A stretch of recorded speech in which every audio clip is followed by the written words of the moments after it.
이제 말씀을 나누겠습니다.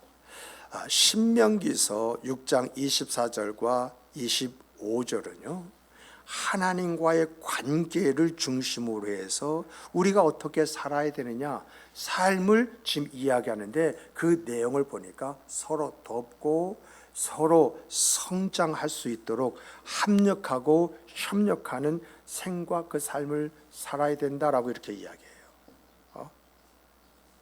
정말 여러분과 제가요, 하나님과 정말 좋은 관계를 맺기를 원한다고 한다면 우리가 어떻게 해야 할 것이냐라고 하는 것을 여기서 이야기하고 있거든요.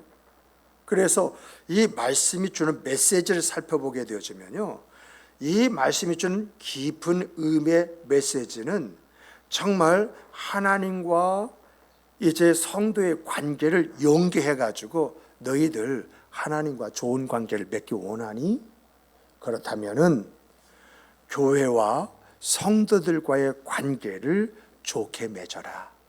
그러면 자연스럽게 하나님과 좋은 관계를 맺게끔 되어져 있다, 이 말이에요. 이 말을 좀 더 디테일하게 말을 하면요, 여러분, 우리가 마태복음 22장 37절을 보면은 예수님께서 뭐라고 말씀하시느냐? 내 마음을 다하고 목숨을 다하고 뜻을 다하여 주 너희 하나님을 사랑하라 하셨으니 이것이 첫째 되는 계명이요 둘째는 그와 같으니 내 이웃을 내 몸같이 사랑하라고 이렇게 말씀하셨어요. 정말 우리가 하나님을 목숨을 다하고 마음을 다하고 뜻을 다하여 사랑을 해야겠지만 그와 못지않게 내 이웃을 내 자신과 같이 그렇게 사랑을 해야 된다고 말씀하셨거든요.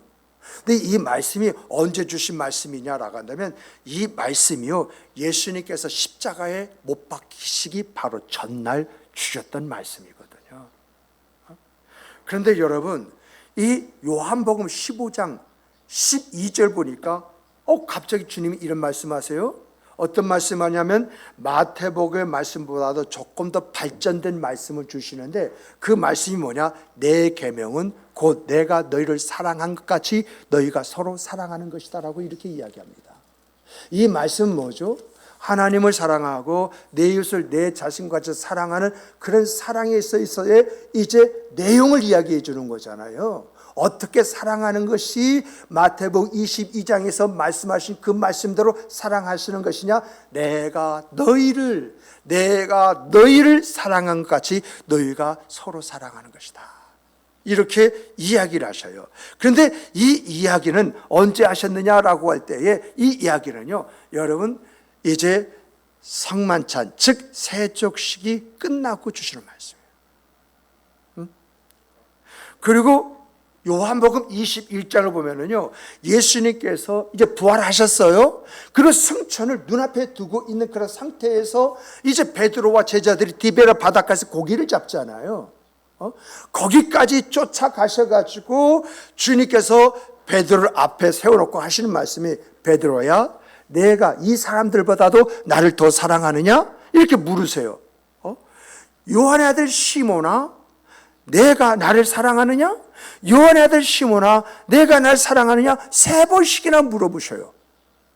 이렇게 물어보고 난 다음에 베드로가 주여, 내가 주를 사랑하는 주께서 아시나이다, 이렇게 답변을 할 때 주님께서 하시는 말씀이 내 양을 먹이라, 내 양을 치라, 내 양을 먹이라고 이렇게 말씀하셔요. 이런 말씀 속에서 하나님을 사랑하는 것이, 주님께서 내 이웃 즉 너희를 사랑하지 사랑하는 것이 하나님을 사랑하는 것이요, 좀 구체적으로 보면은 하나님의 말씀 안에서 사랑할 성도 한 사람 한 사람을 세워나가는 것이 하나님을 사랑하는 것이다라고 하는 이야기거든요. 이것을요, 오늘의 버전을 이야기하게 되어지면 정말 여러분, 제가 여러분들을 하나님의 말씀을 깊이 묵상하고 그 말씀 안에서 이제 그 말씀을 여러분이 먹어야 할 꼴로 여기고 그 말씀을 여러분에게 이제 전달하는 거, 이것이 뭐냐? 내가 하나님을 사랑하는 것이라는 거예요. 내가 여러분들을 말씀으로 양육하고 세우는 이것이 아니라 성경이 말하는 말씀대로 비춰보면 내가 이렇게 할 때 진정으로 하나님을 사랑하는 사랑이 되어진다라고 하는 겁니다. 그리고 여러분들이 정말 하나님을 사랑하는 사랑이 어떤 것이냐라고 할 때 정말 성도 상호 간에 정말 서로가 서로를 사랑하는 것, 이것이 하나님을 사랑하는 사랑이다라고 하는 이야기예요. 그러니까 쉽게 말하면 보이지 않는 하나님을 어떻게 사랑을 해요? 그러잖아요. 보여야 내가 하나님을 온전히 섬기든 어쩌든 결정을 하고 행동을 할 수 있는데, 보이지 않는 하나님, 내가 만질 수도 없고 느낄 수도 없는 그 하나님, 한두 번 하나님 사랑합니다라고 할 수 있지만은 내가 진정성을 가지고 하나님 사랑합니다 이렇게 말할 수는 없잖아요. 그런데 성경을 보니까 하나님은요, 내 이웃을 내가 어떻게 하느냐, 이것이 나를 사랑하는 척도 이것이다라고 이야기하고 있거든요. 그래서 정말 우리는요, 서로 돕고 서로 함께하면서 하나님의 뜻을 성취해 가는 것이 바로 내가 하나님을 사랑하는 사랑이라는 겁니다. 그러므로 정말 서로가 서로를 사랑하고 용서할 뿐만 아니라 서로가 서로의 필요를 이제 돕고 공급하며 서로가 함께 주의 말씀을 이제 공부하고 합심으로 기도하고 영적인 성장을 추구해 나가는 것이 우리가 하나님 앞에서 내가 가질 모습이고, 이 모습이 하나님을 사랑하는 사랑이 되어진다 이겁니다. 정말 이러한 우리가 되기 위해서는 어떻게 해야 됩니까? 개인적인 그런 이익을 추구하기보다는 교회의 목표를 위해서 함께 노력을 하고 서로의 다름을 존중하는 가운데에 건설적인 대화로 서로의 갈등을 풀어가면서 맡은 일에 대한 책임, 거기에 어떤 성실함을 가지고 서로가 돕고 섬기면서 주의 일을 행할 때에 그 사람은 진정으로 하나님을 사랑하는 사람이라고 하는 것입니다. 말로 사랑해요 사랑해요 이거 하나님 앞에 들리지 않는다는 것입니다. 그래서 하나님은 항상 중심을 보시고 일거수일투족을 살피신다는 이유가 뭡니까? 우리 하나님은 마늘이 여기를 받지 않는다는 것은 속지 않는다고 하는 이야기잖아요. 지금까지 인류에게 속아도 너무 많이 속으신 분이 우리 하나님이시잖아요. 그러다 보니까 우리 주님을 통해서 하시는 그 말씀이 행위가 있는 그것이 곧 나를 사랑하는 그것이다라고 하나님 그렇게 받으신다는 거예요. 그래서 우리가 어떻게 살아가는지 우리의 삶을 면밀하게 살펴보시면서 그 중심이 어디에서부터 이런 생각과 삶이 나왔는가를 살펴보신다. 그래서 하나님 우리 중심을 보시는 분이시고 우리의 일거수일투족을 이제 헤아리시는 그런 분이시다라고 이렇게 이야기하고 있는 것입니다. 그러므로 오늘 우리 교회가 하나님이 원하시는, 하나님이 사랑하실 수밖에 없는 그런 교회가 되기 위해서는요, 여러분, 저는 목사로서 하나님의 말씀을 잘 살펴서 그 말씀이 옳은 것인가 그른 것인가 판단하는 가운데 기도하면서 준비하고 선포하고 양육을 해 나가야 할 뿐만 아니라요, 여러분들은 저의 설교의 그 말씀과 겉면과 양육대로 그렇게 살기 위해서 힘을 기울이고 서로가 서로 하나로 격려 이로 응원할 때에 비로소 나는 하나님을 사랑하는 사람이 될 수 있다라고 하는 그런 이야기예요. 정말 이러한 부분에서 우리 목장을 한번 모입시다라고 할 때 함께 모이기를 힘을 기울이고, 우리 한번 기도회 가지십시다라고 할 때 함께 기도회를 갖고, 정말 우리 성경 공부합시다 할 때 함께 성경 공부를 하고 영적인 교제를 나눌 때 하나님 우리 안에서 어떻게 역사하시겠습니까? 지금은요 정말 하나님의 말씀대로 하나님의 또 역사 따로라고 이렇게 이야기하지 않습니까? 근데 중요한 것은 하나님의 말씀대로 살지 않으니까 하나님의 역사가 없다라고 하는 것이지 않습니까?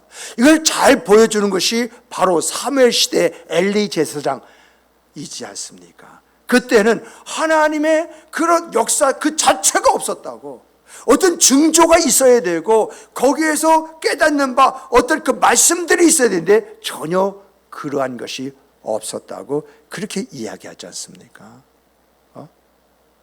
정말 오늘 우리가 이러한 시대를 살아가고 있지 않는가? 그런데 중요한 것은 역사를 바라보니 하나님의 역사는요, 하나님의 역사는 시대를 불문하고 주어지고 나타나는데 어떻게 해서 그 역사가 나타났느냐라고 하는 그 내용을 살펴보니까 하나님이 말씀하신 말씀이 그들의 생각과 삶을 살 때에 하나님 그들을 통해서 하나님의 살아계시고 일하시고 역사하심을 드러내고 나타냈다라고 하는 것입니다.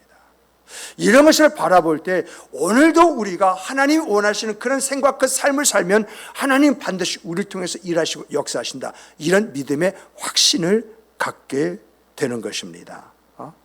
이런 우리가요 되기 위해서 애를 쓰고 수고하지 않습니까? 정말 우리가 주가 원하시는 그 교회, 주가 원하시는 우리의 생각 그 삶이 되기 위해서 힘을 기울이게 되면요, 중요한 건 따라서 해보십시다. 성령께서 우리를 응원하신다. 근데 여러분, 성령께서 우리를 응원하신다고 할 때 좀 구체적인 내용이 있어야 되지 않습니까? 무조건 성령께서 우리에게 응원하십니다라고 하면 어떻게? 이런 의문이 들을 수밖에 없잖아요. 근데 여러분, 성경과 기독교의 역사를 바라보니까 성령께서 응원하시는 것이 충만하게 역사하신데 이 응원의 결과가 뭐냐? 따라서 해보십시다. 우리에게 거룩함과 의로움을 입혀주신다. 여러분, 거룩함과 의로움은요, 내가 가지려고 해서 내가 행동으로 보인다고 해서 그렇게 되어지는 것이 아니에요. 성령께서 우리 안에서 역사하시면, 우리 안에서 우리를 인도하시고 우리를 세워주시면 우리가 거룩해지고 의로워진 줄 믿으시기 바랍니다. 이것이 응원이야. 또 더 나가서 따라서 해보십시다. 하나님의 사랑이 무엇인지 느끼게 해주시고 그 사랑을 받고 있는 사실을 인지하게 해주실 뿐만 아니라 그것을 해서 내 마음의 기쁨과 평안함을 주신다. 조금 길었죠? 예. 길은 것은, 약한 것은 인간의 어떤 그런 부분이 때문에 어쩔 수는 없지요. 자, 그런데 중요한 것은 하나님의 사랑이 뭐냐? 하나님 사랑 알아요? 그런데 성령이 우리 안에서 역사하시면 그 하나님의 사랑이 어떻게 내게 전달될까요? 내 가슴에 훅 들어오면서 눈물이 나옵니다. 내가 이렇게 하나님의 사랑을 받고 살아가는 존재라는 이 사실 앞에서 나의 존재감이 또 높아집니다. 자연스럽게 이런 하나님의 사랑을 체험하는 체험 속에서 내 마음에 기쁨이 주어지고 내 삶에 평안이 주어진다라고 하는 것입니다. 이것이 성령이 나를 응원하시는 응원이다라고 하는 것입니다. 또 이제 세 번째로 보면은요, 그 성령의 그 응원을 보니까 내가 하나님의 뜻을 따라서 살아갈 수 있도록 용기와 힘과 능력을 주실 뿐만 아니라 하나님이 원하신 생각 그 삶에 일치된 그런 생각 그 삶을 살아가도록 만드신다라고 하는 것입니다. 이 말을 조금 더 디테일하게 말하면 어떤 말이냐? 내가 살아가는데 하나님처럼 살아가게 만드시더라라고 하는 그런 이야기예요. 이것이 내가 정말 하나님 안에서 하나님이 원하시는 생과 삶을 살아가기 위해서 애를 쓰고 수고할 때 성령께서 응원하신 응원인데, 이러한 성령의 역사로 말미암아서 내 신앙이 나도 모르게 쑥쑥쑥 자라날 뿐만 아니라 여러분, 하나님이 보여지고 하나님이 만져지고 하나님이 느껴진다는 것이 이런 것이구나, 이런 것이구나, 이것이 보여지는 것이구나. 여기서 직관이 열려, 직관. 그래서 영에 이제 있는 것이 직관이라고 그러잖아요. 그래서 성경을 보니까 장래일을 너희에게 알려주신다라고 하는 것이 여기서 나와요. 어떤 면에서 내가 이렇게 하면 하나님께서 나를 통해서 인도하시고 역사하실 것이다. 내가 지금까지 보지 못하고 지금까지 한번 생각조차 못했던 그런 일들이 일어나게 될 것이다. 이것이요, 여러분, 정말 하나님 안에서 살아갔던 그런 사람들의 고백이잖아요.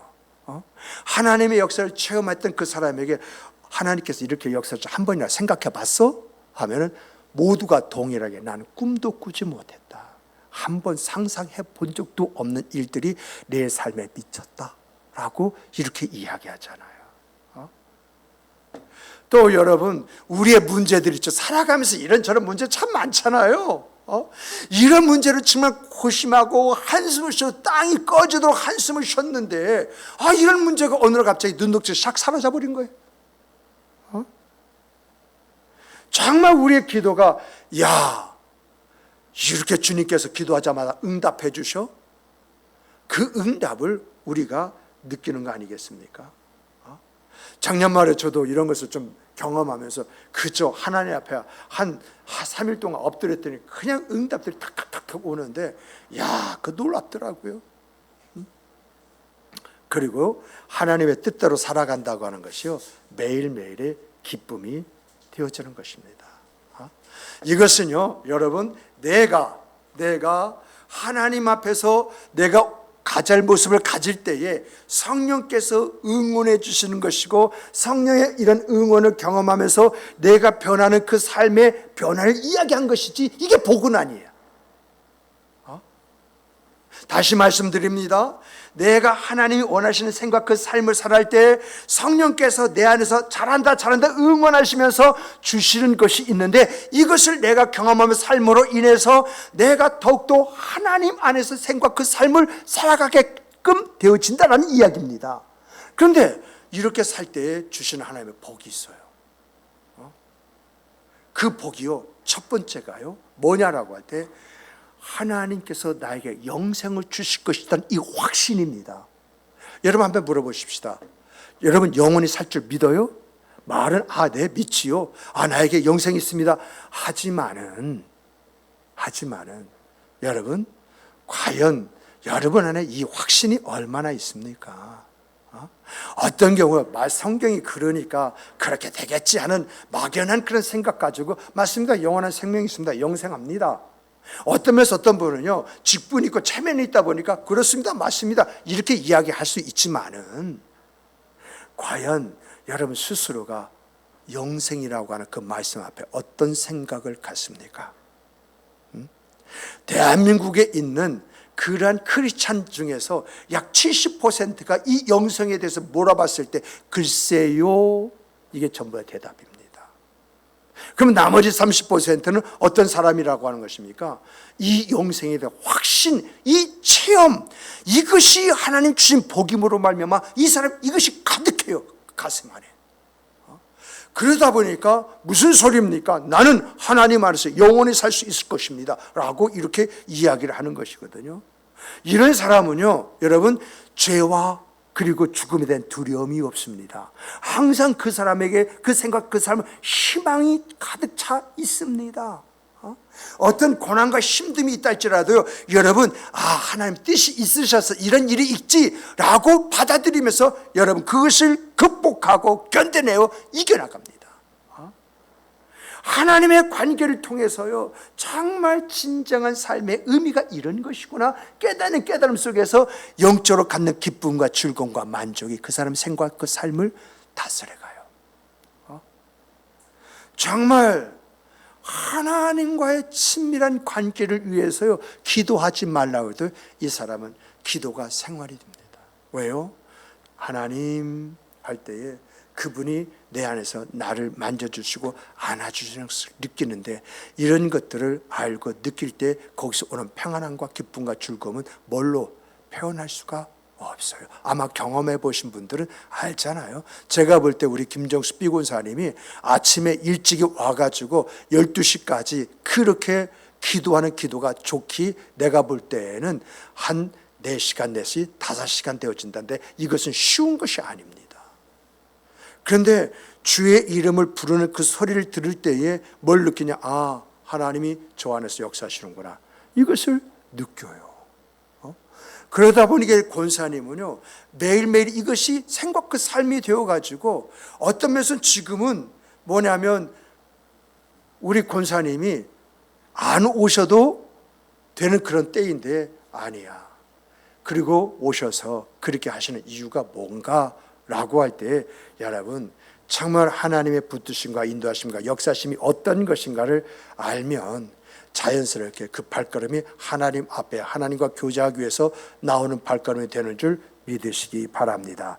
두 번째는 성령께서, 하나님께서 우리에게 주신 복이 뭐냐? 따라서 해보십시다.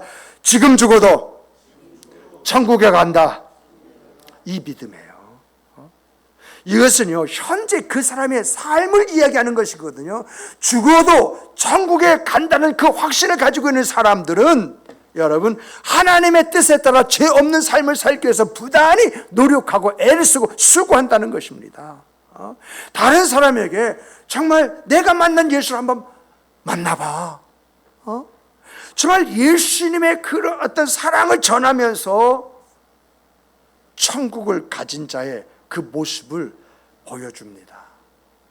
정말 내가 천국을 소유하기에 나에게 이런 일이 있고, 나에게 이런 일이 있고, 나에게 이런 일인데 더 이상 그것이 나에게 문제가 되지 않고 하나님이 어떻게 역사하실까 하고 지켜보는 어떤 한 소망이 되고 있어. 살아도 어떤 사실에 내가 묶여서 전전긍긍하며 살아가는 것보다도 뭔가 그 위에서 어떻게 역사될까, 어떻게 풀어질까 기대하면서 그 지켜보는 생각, 그 삶이 더 행복하지 않아?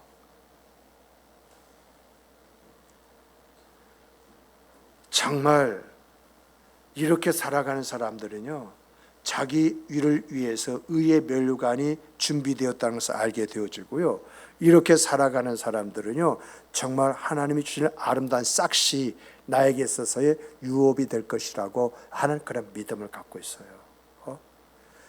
세 번째는요, 하나님이 주신 복이 뭐냐라고 하는데 따라서 해보십시다.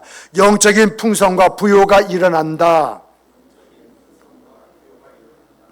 하나님의 관계가 깊어지고요, 성령의 충만함을 경험하게 된다라고 하는 이야기거든요.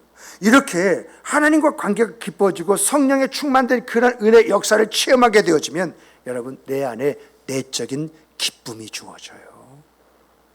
믿음의 확신이 일어나요.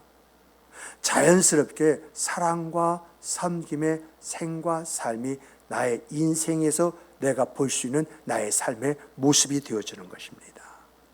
네 번째는 우리의 필요를 공급하시는 하나님의 섭리와 그 손길을 경험하게 된다라고 이렇게 이야기합니다. 물질적으로 보면요, 우리의 부족을 채워주신 하나님의 섭리를 내가 경험해요. 또 우리가 가진 문제를 보면은요, 우리의 문제, 내가 해결할 수가 없는데 하나님이 나에게 지혜심과 능력을 주심으로 인해서 그 문제를 해결할 수 없는 그 문제가 해결되는 역사를 내가 내 눈으로 직접 목격한다라고 하는 이야기예요. 하나님의 관계에서 보면은요, 내가 하나님의 사랑을 실천하고 섬김의 삶을 살아가면 살아갈수록 하나님이 나와 가까워져 있다는 걸 느껴요. 내가 하나님에 들어가 있고 하나님 내 안에 들어와 있다는 것을 느껴요. 그래서 스스로 누가 시키거나 말하지 않은데 하나님의 뜻을 알고 그 하나님의 뜻을 위해서 살아가는 그런 생과 삶을 살아가는 사람이 되어진다는 겁니다. 이게 복이라는 거예요. 근데 중요한 것은 따라서 해보십시다.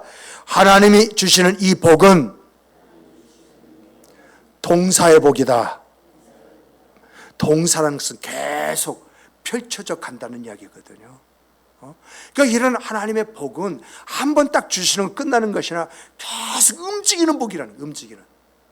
지속 반복이 될 뿐만 아니라 더 깊은 속에서 경험하는 그 은혜와 은총으로 발전한다는 거예요. 그러므로 여러분, 우리가 복을 받으려면 동사의 복을 받아야 됩니다. 이 동사의 복이 어떤 복이냐? 저희 누차 말씀대로 지속 반복적으로 주어지고 나타나는 복이에요. 그러므로 여러분과 저는요, 어떤 복을 사모해야 하느냐? 동사의 복을 사모하는 성도 여러분 되시길 주님의 이름으로 축복합니다. 날마다 새롭게 하시는 하나님, 날마다 붙들어주고 인도해 주시는 하나님, 그 안에서 얻어지고 기쁨과 즐거움 속에서 하나님이 하셨습니다 고백하게 만드는 그러한 체험이 우리의 생과 그 삶이 되어질 때 여러분, 이것이 인생이다라고 말할 수 있는 사람이 되어지는 것이지, 한번 반짝해가지고 이것이 인생이다 말할 수는 없잖아요. 근데 여러분, 이렇게 살아간 교회가 어떤 교회냐? 이런 은혜 역사 속에서 세계 복음화의 메카가 되어진 교회가 있어요. 여러분, 성경을 보면은요, 예루살렘이 주 70년에 망하지 않습니까? 로마에 의해서 아주 진멸될 때에 예루살렘 교회도 사라져버려요. 그러면 이 예루살렘 교회의 역할을 했던 교회가 나와야만이 땅끝까지로 복음을 증거하고 나타낼 거 아니겠어요? 바로 이 예루살렘의 이제 그 교회 그 역할을 감당했던 것이 바로 안디옥 교회입니다. 안디옥 교회. 안디옥 교회는요, 어떻게 생겼느냐라고 할 때 스데반 집사가 돌에 맞아 죽잖아요. 이것이 인해서 성도들이 신앙의 자유를 위해서 세계 각국으로 흩어지는데 수라에 갔던 그런 크리스천들에 의해서 이 안디옥 교회가 세워져요. 그리고 이 안디옥 교회에 어떤 역사가 있느냐라고 할 때 여러분, 이 안디옥 교회에 정말 놀라운 일들과 역사가 일어나는데 바로 여기에 이제 사도 바울이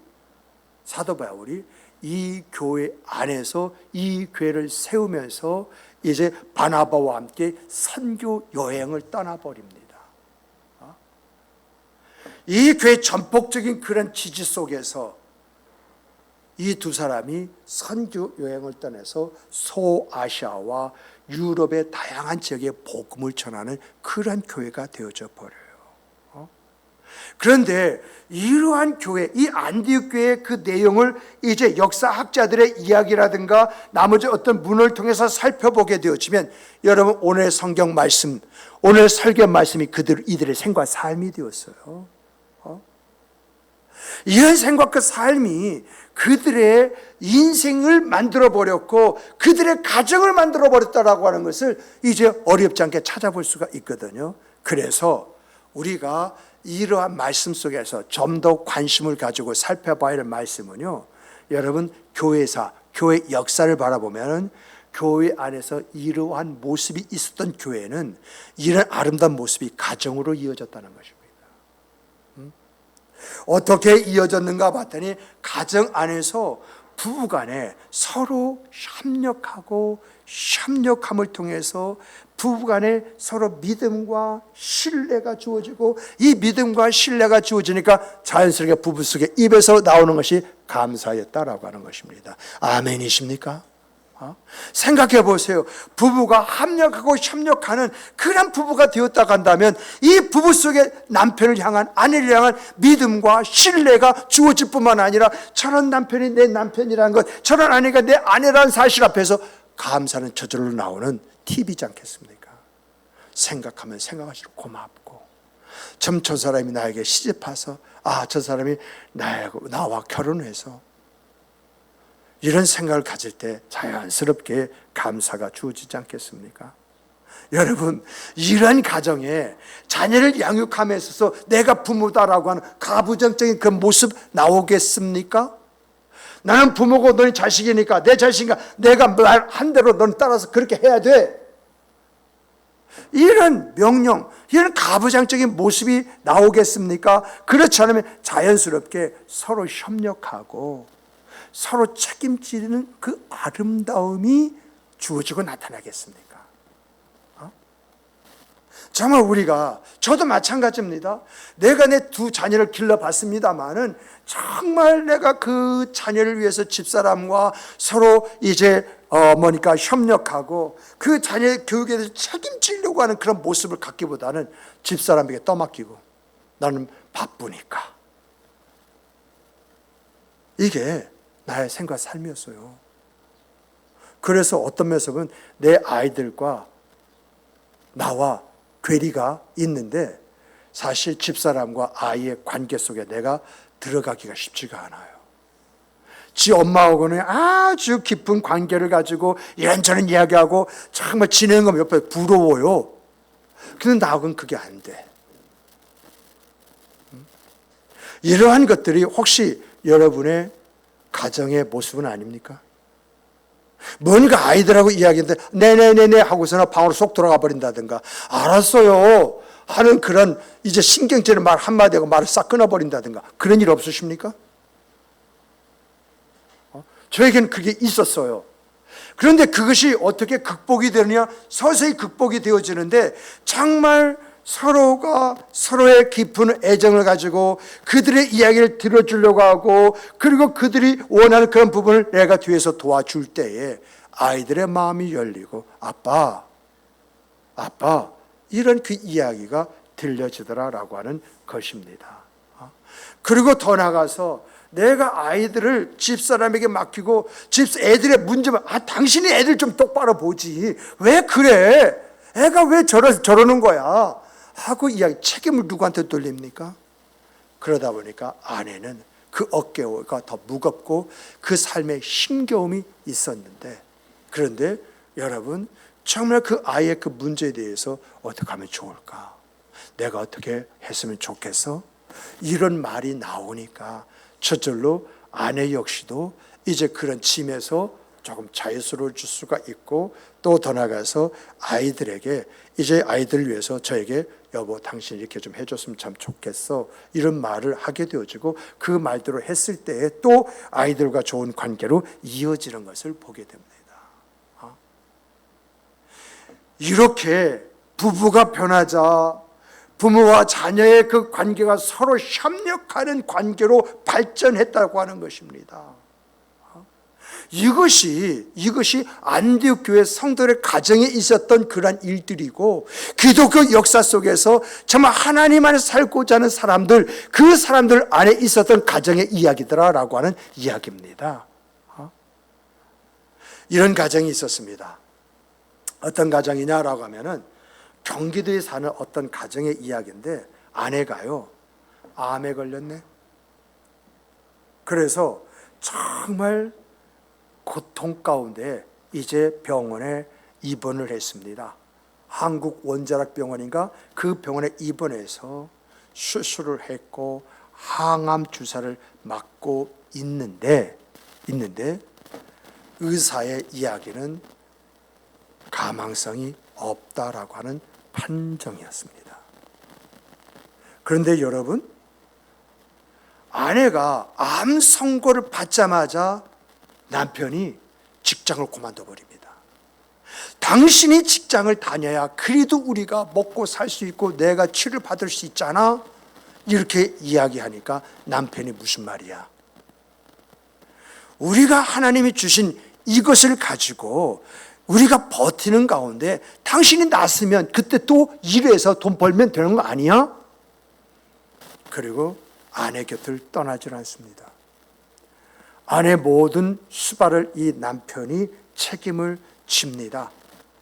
자녀들도요, 그 어머니 곁에서 그 헌신적으로 도우면서 격려하고 응원을 합니다. 정말 그 엄마가 더욱더 나빠지면 나빠질수록 뭔가 두려움을 갖는 것보다 서로가 서로 끝까지 의지하면서 희망을 잃지 않습니다. 엄마, 하나님이 도와주실 거야. 맞아, 하나님이 당신 건강 회복시켜 주실 거야.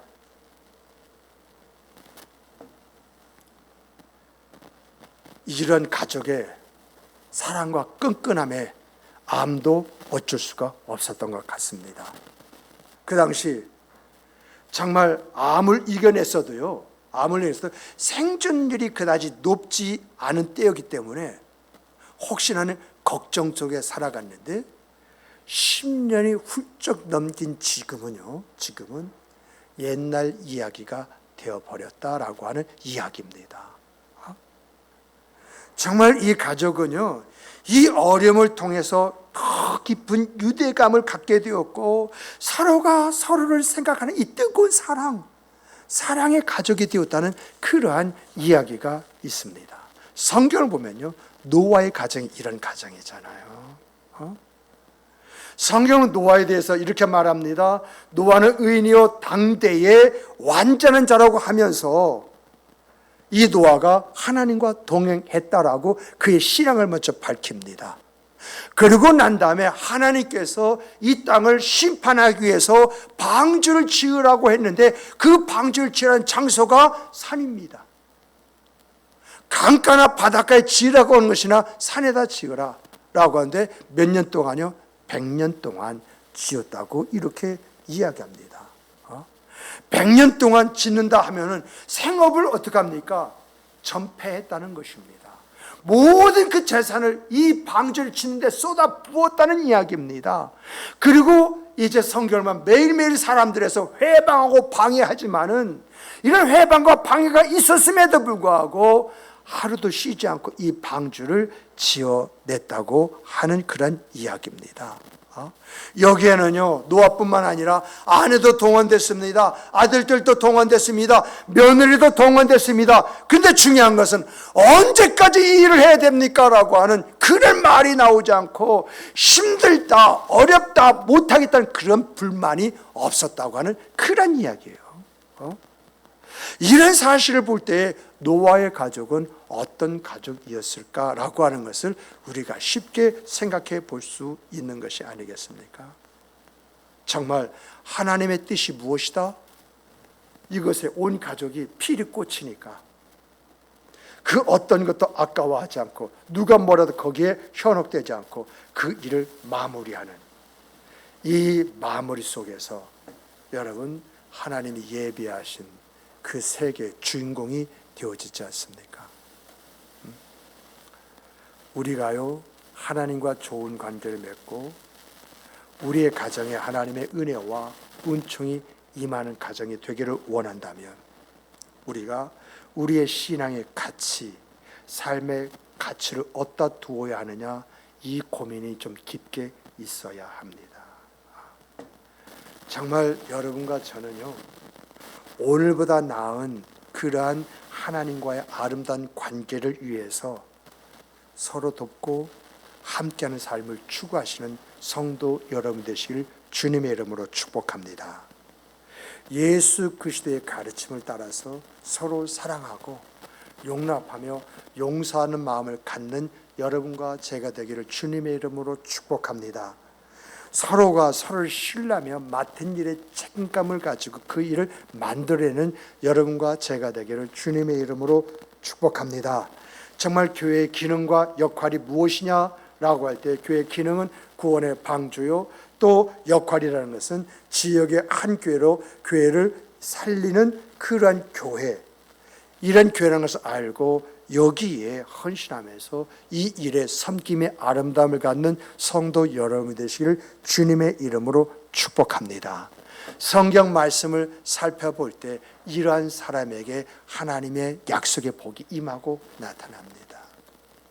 삶의 평안과 기쁨 속에서 정말 이러한 일이라고 하는 그런 생각 속에서 기쁨의 즐거움의 아름다움을 갖게 되는 것을 보게 됩니다. 이러한 하나님의 역사, 이 역사를 오늘의 이 시대에 이것을 일으키는 여러분과 제가 되기를 주님의 이름으로 축복합니다. 축복합니다. 축복합니다. 기도하시겠습니다.